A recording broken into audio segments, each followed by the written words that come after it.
Back to the Movies is next, right here on UTVS.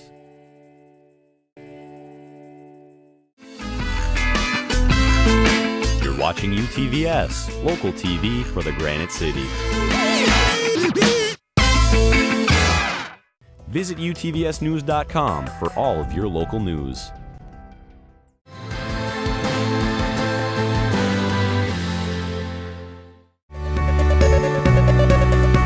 You're watching UTVS, local TV for the Granite City. Husky Mag is next, right here on UTVS.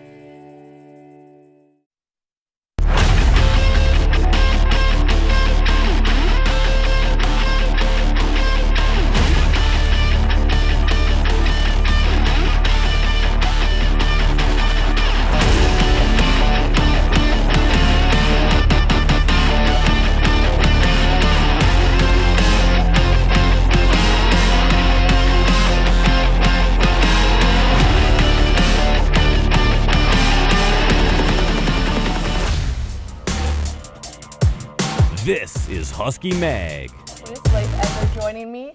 Big week for St. Cloud sports. That's right, Jordan. We have everything this week from hockey to volleyball. But first, let's talk football. The St. Cloud State football team looking to bounce back after a loss to Wayne State. Huskies were back on the road last Saturday facing Minnesota Crookston. Huskies struck first with a 4-yard touchdown run by Jaden Huff in the first quarter.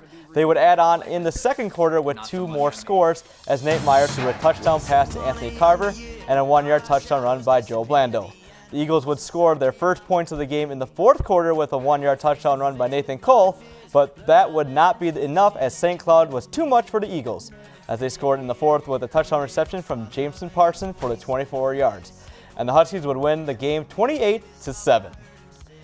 Looking at the overall game stats for Minnesota Crookston, quarterback Cole Nathan was 14 for 23 in completions with 112 yards passing, with 1 rushing touchdown and 1 interception. Andre Person led the Eagles in rushing yards with 86 yards and 23 carries. Leading receiver for Crookston was Adam Conant with 7 receptions for 80 yards. For the Huskies, quarterback Nate Meyer was 15 for 22 with 248 passing yards and 2 touchdown passes. The leading rusher for SCSU was Jaden Huff with 65 yards along with 1 touchdown and 21 carries, and Joe Blando with 9 carries for 49 yards and 1 touchdown.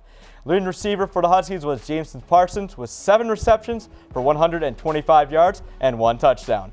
After last Saturday's game, the Huskies' overall and conference record is 2-3. For the Golden Eagles, their overall and conference record is 0-5. With last Saturday's win against Minnesota Crookston, the Huskies have won 13 consecutive games against the Eagles.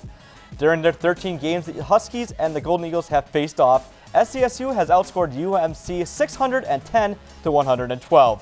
In the offensive stats side, St. Cloud has a total of 2,923 yards passing compared to Crookston's 1,223 passing yards. For the rushing yards, the Huskies have 3,058 yards, which dominates the Eagles' 1,140 yards rushing. During the 13 games, the highest amount of points that the Huskies have scored is 71 compared to the Golden Eagles' 24. Taking a look at the current rankings in the NSIC. It's no surprise that the AFCA number 25 Division II football team, Bemidji State University, continues their stay as the number 1 team in the conference. The Beavers hold a 4-1 record in conference play, facing their only loss in Week 1. Minnesota Duluth stays in the number 2 spot, also holding a 4-1 record. Even though their season started off rocky, the Northern State stays at number 3 with a 3-2 record. After beating Minnesota Crookston, the Huskies' record improves to 2-3, giving them the number 4 spot. MSU Moorhead remains on the Huskies' heels, though, also holding a 2-3 record in conference play. Minot State has not faced a win since Week 2, leaving them at number 6 with a 1-4 record. Minnesota Crookston and U-Mary are looking to get their first wins this week, keeping them at the bottom of the conference. After a 2-game road trip, the Huskies are back home for this weekend's game. St. Cloud will take on the University of Mary Marauders. The Marauders are looking to get their first win of the season. They have lost their first 5 games. Last year, the Huskies beat the Marauders 42-7. The Huskies were able to pull away in the game in the fourth quarter, scoring 28 points. St. Cloud looks to add on to its winning streak to 2 games. The game is set for 1 o'clock on Saturday. After holding the longest win record since 2009, the Huskies' unbeaten streak came to an end Sunday against Upper Iowa. Monika Majeski scored for the Huskies in the 69th minute, making that 7th consecutive win within reach. But the Peacocks would answer back with a goal to send the game into overtime. Just 28 seconds into the extra period, Gabby Diaz would score the game-winning goal for Upper Iowa. SCSU took offensive control for most of the game, outshooting UIU 18-7. The Peacocks weren't given many opportunities to score, but took full advantage of the chances they were given, ultimately making the difference in the end. The loss gives SCSU 4-1-2 record and brings Upper Iowa to 4-3. Looking overall for the Lady Huskies soccer team, they are off to an impressive year. Comparing the start of this season up to October 4th to last year's start to October 4th, this is how the Huskies compare from this year to last year. Both teams have recorded 5 wins.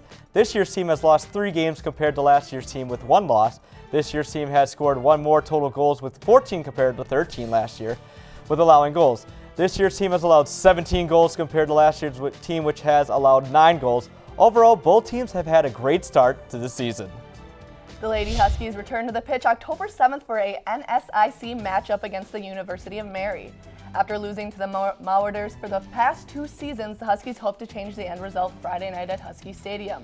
With such a dominating offense and defense so far this season, the Huskies are sure to put up a good fight. Coming up after the break, Taylor Crosby talks her redemption in her matchup against the Wisconsin Badgers. Also, find out how the men and women's hockey teams did over the weekend. Don't go anywhere.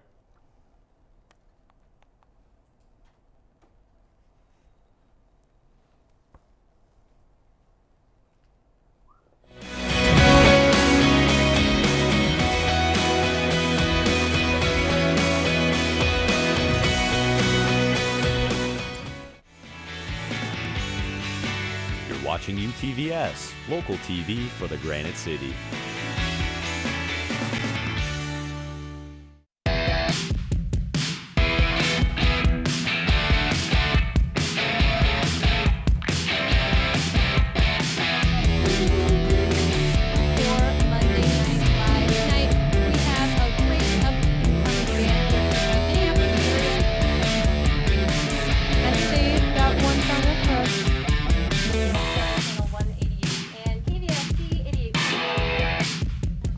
Bring us up to 10. Visit utvsnews.com for all of your local news.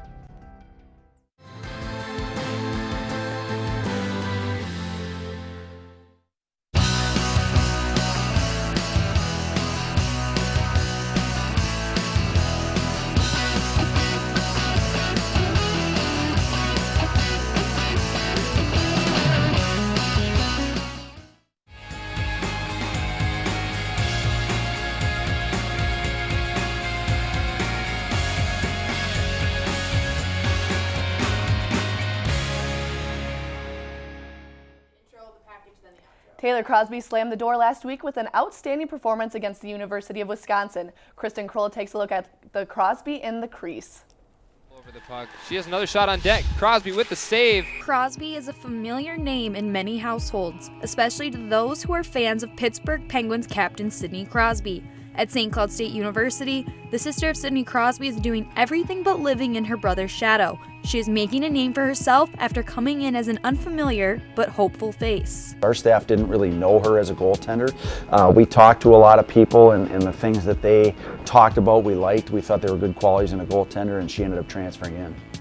The decision to transfer was the right fit, as Crosby now feels a little more at home. St. Cloud's really cool because it's a small community, but like hockey is what they have, and I think that's what I really wanted. I wanted to have a community where, you know, you went to the rink on a Friday, Saturday night, and you went and you watched and you cheered on your friends. So that's something that is a lot like Canada, and I think that's why I can come here and feel a lot like home.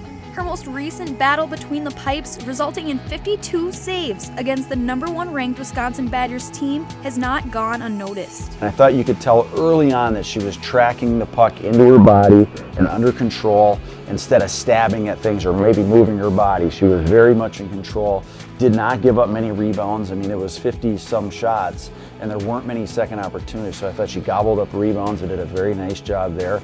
And I thought she just looked in control most of the game.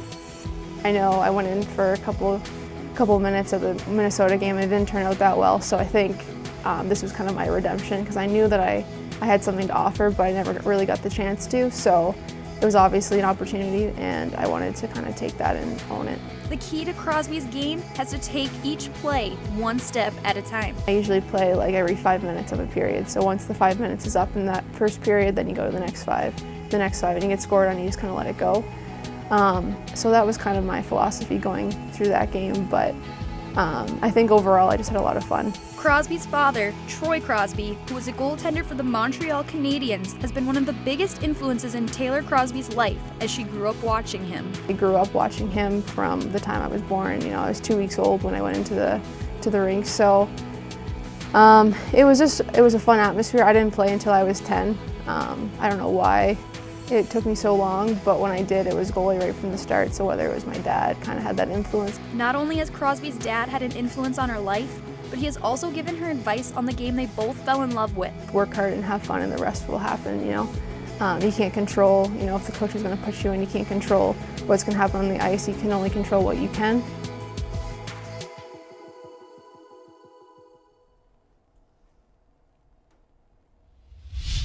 With 4 games under their belt this season, a starting goalie has not been named, but it's safe to say if Crosby continues to play to her potential, it won't be a tough decision. With battling the top-ranked Wisconsin Badgers in its opening season, the Lady Huskies look to get their first win of the season as they open a 2-game series against the University of Merrimack College. St. Cloud strikes in the first game as Julia Tilke scores off the deflected shot in the first period at the 4-minute mark. She was assisted by Lauren Hessen-Hyde and Brooke Kaderka. Tilke was assisted by teammates Lauren Hessen-Hyde and Kaderka, celebrating with her teammates as she was recorded her 3rd goal of the season. But Tilke was not done as she later scored again off a sick backhand-forehand move in the second period at 3-minute mark for a 2-0 lead. Again, another look at her move for her 4th goal. Later in the second period, Jordan Stewart slap shots a goal to give a 3-0 lead, but the Warriors would not go down without a fight, and Caitlin Ray recorded her 4th goal. Again, Warriors Anna Bacher scores on a power play goal to cut the lead to 1. The goal by Huskies Brittany Anderson would give them the guaranteed lead at the Huskies won 4-2. Overall stats for Friday night's game. Starting off for the Merrimack Warriors, scoring came from both the 3rd period on power play goals from Caitlin Ray and Brittany Anderson. Caitlin Ray recorded her 4th goal of the season. The Warriors had 29 saves and they were 2-for-4 on power play opportunities. For Lady Huskies, Tilke scored 2 more goals, adding her total to 4 goals for the season. Lauren Hessen-Hyde led the team in assists with 2, and the Huskies were 1-for-2 on power play opportunities. Looking to repeat Friday night, the Lady Huskies started off shaky as Caitlin Ray scores on the back door after a scoreless first period. Making this back-to-back games, Ray puts the first points on the board for Merrimack. The Huskies would answer back when Julia Tilke goes between the legs of her defense and slips it 5-hole. Tilke's 4th goal of the season and 3rd against the Warriors score tied 1-1. Jessie Bonfi from the dot puts one top left stick side, Huskies down 2-1 as time was winding down. The Huskies would pull goalie Taylor Crosby in an attempt to tie the game. 2 empty netters from Ray would seal the deal for Merrimack, also getting Ray her first career hat trick. Huskies fall 4-1. The loss moves the Huskies record back to 1-3 and the Warriors to 1-1. Julia Tilke would be the only Lady Husky to score against Merrimack, grabbing her 4th of the season, while Taylor Crosby was solid in net, making 17 saves on 19 shots. Caitlin Ray was unstoppable for the Warriors, scoring the first hat trick in the Merrimack's program history. Jessica Bonfi also put a point on the board for Merrimack in the 2nd period. The Lady Huskies are back in action this week as they finish up a home series against the University of North Dakota. The Huskies are coming off a split series against Merrimack College. The previous time these two teams met, St. Cloud split a 2-game series in the first game. North Dakota won the first game 3-0 as the Lady Huskies bounced back and were able to win in a shootout 1-0. North Dakota is 1-0-1 while St. Cloud is 1-3. The time for puck drop on Friday is 6:07 and 3:07 on Saturday. St. Cloud men's hockey opened their season Sunday night in an exhibition game against the University of Regina. To start things off, Robbie Jackson finds Patrick Newell wide open in the slot. He taps it in. Huskies are up 1-0. Newell getting his first goal of the season. Ryan Papa picks up a rebound off the goaltender and buries it to increase the lead to 2. On the other side of the ice, the University of Regina Isaac Shire hits a one-timer from the top of the circle. Huskies still up 2-1. As CSU takes back the puck when Newell finds Mikey Aciman, who puts it in. Regina goalie had no chance on this one. The Huskies lead by 2. On the power play, a rebound kicked off by Zivanek right to Kolshaw's stick, and it's 3-2. But the Huskies would run away with this one, 6-2 final. The game was all St. Cloud State out shooting Regina 30-17. This was a team effort with goals being scored by multiple players for the Huskies. The Huskies switched out their 3 goaltenders throughout the game, each giving the Huskies multiple saves, not allowing more than 1 goal each. On the other side of the ice, University of Regina's Isaac Scherischer and J.J. Kolshaw both scored for the Cougars. With St. Cloud State men's hockey team starting off on the right track with a 6-2 win against the University of Regina, the Huskies' next task ahead of them is Mankato State University. The Huskies will travel on the road for a 2-game series against Mankato State. Last year, the Huskies beat the Mavericks 4-0 and 3-0 at the Herb Brooks Center, along with beating them 5-4 at the North Star Cup tournament in the XL Energy Center in Minneapolis. The times for the games are 7:07 on Friday and Saturday. Coming up after the break, the volleyball team was in action this weekend. Find out how they did.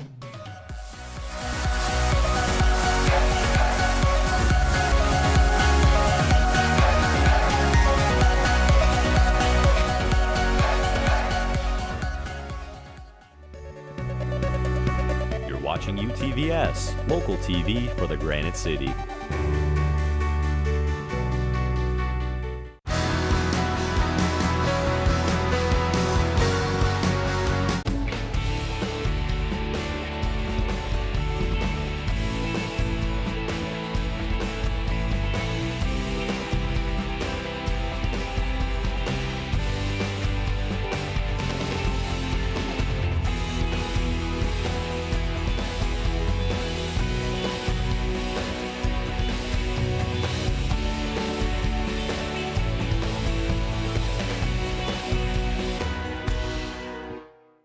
Visit utvsnews.com for all of your local news.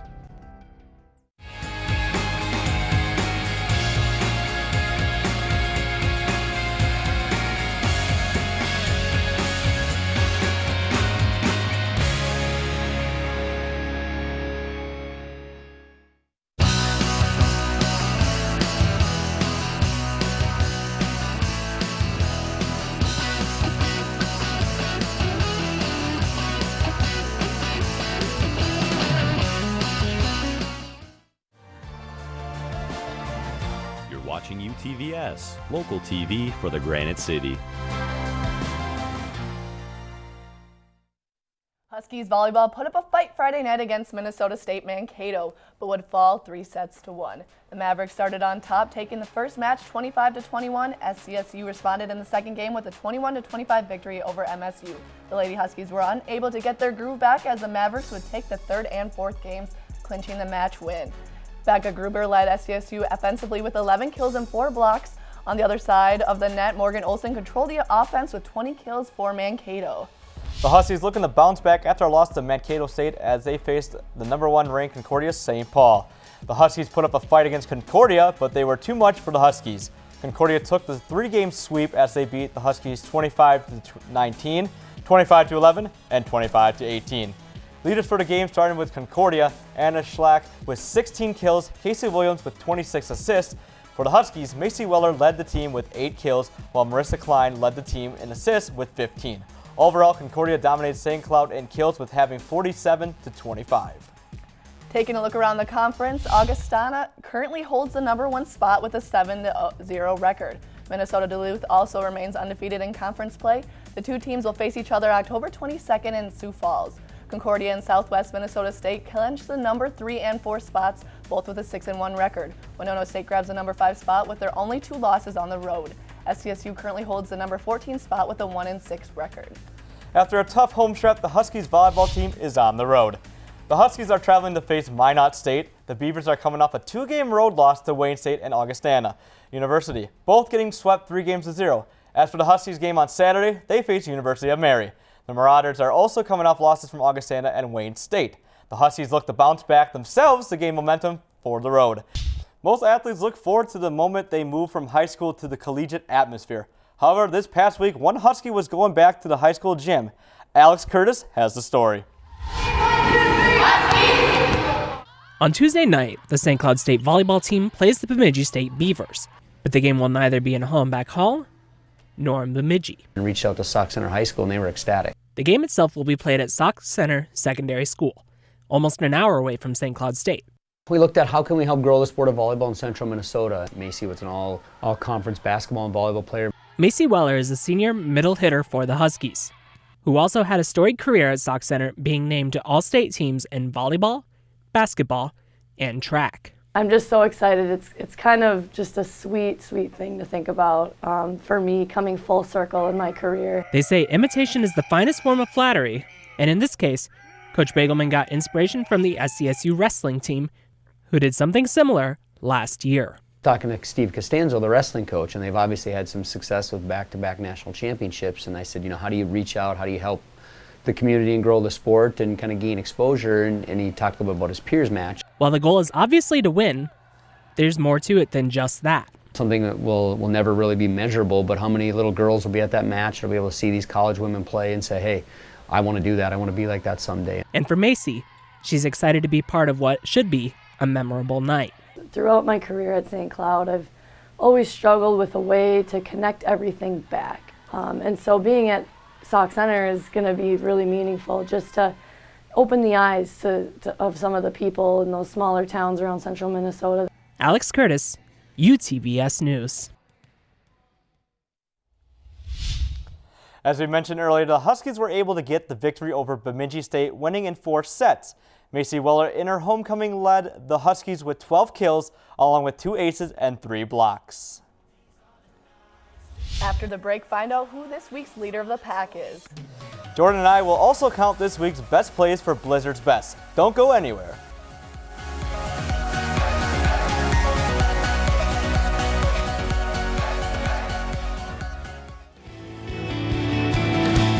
A little bit with some snow, turning over to rain as we go through the day tomorrow.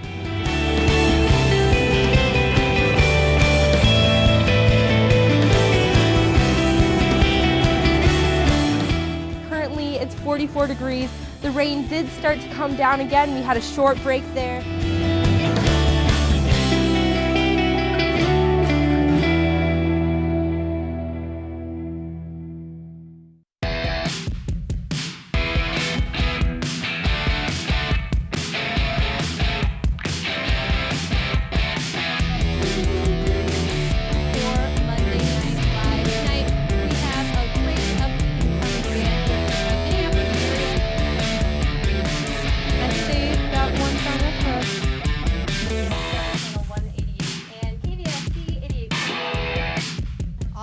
Bring us up to 10.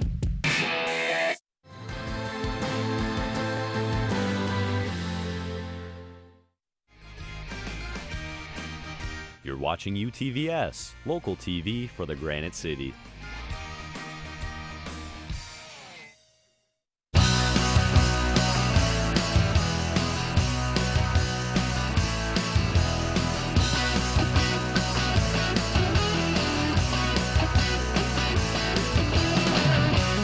Leader of the pack.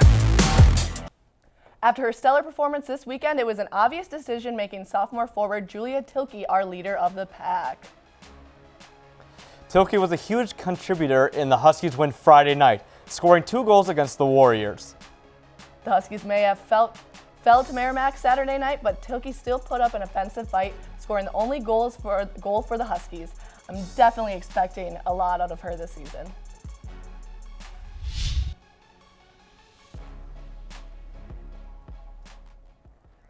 And now to our favorite part of the show, Leif and I count down the best plays of the week.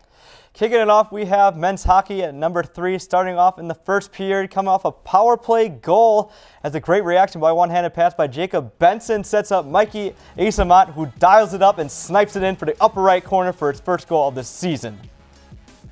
And now coming in at number 2, our leader of the pack, Julia Tilke, shows us why she's the one to watch in this dirty play against Merrimack Friday night. Tilke not even giving the Warriors goalie Leah Demmer a chance. What a filthy move. And lastly, coming in at number 1 is Robbie Jackson's no-look pass is set up to Patrick Newell for the goal. Robbie Jackson does the whip around, no-look pass to Patrick Newell, who flicks it in through the 5-hole for the goal. And that's your top plays of the week. Thanks for being part of another exciting week of Husky sports here at Husky Mag. I'm Leif Ender, and this is Jordan Pampudis. We'll see you next week.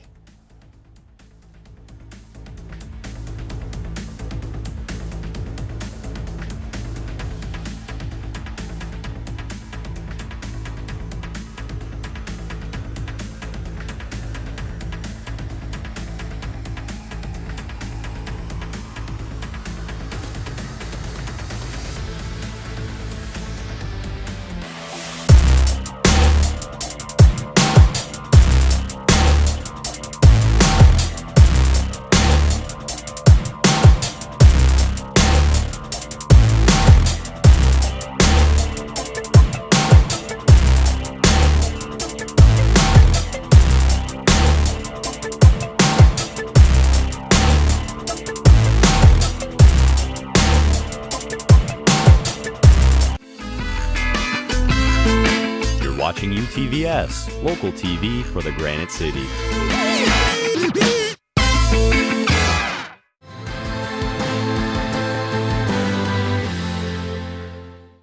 UTVS News, weekdays at 5 and 6.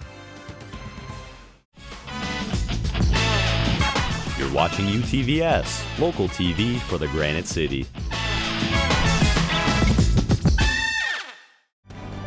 UTVS News, weekdays at 5 and 6.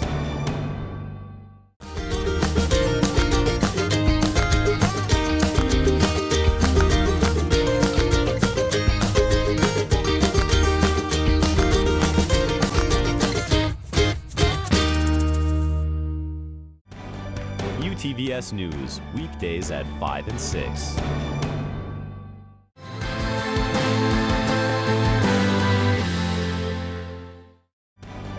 UTVS News, weekdays at 5 and 6. You're watching UTVS, local TV for the Granite City. UTVS News, weekdays at 5 and 6. UTVS News, weekdays at 5 and 6. You're watching UTVS, local TV for the Granite City. You're watching UTVS, local TV for the Granite City. Visit utvsnews.com for all of your local news.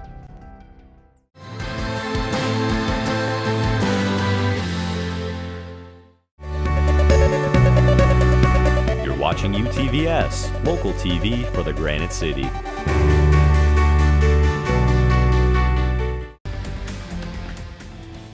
With some snow turning over to rain as we go through the day tomorrow.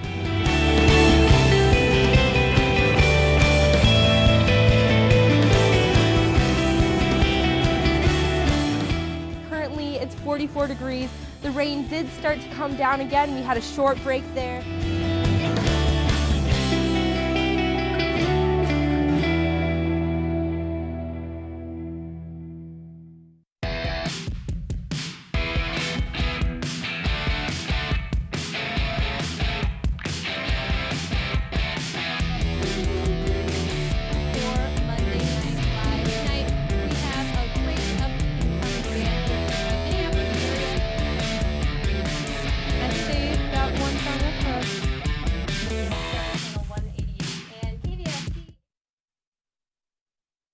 Bring us up to 10.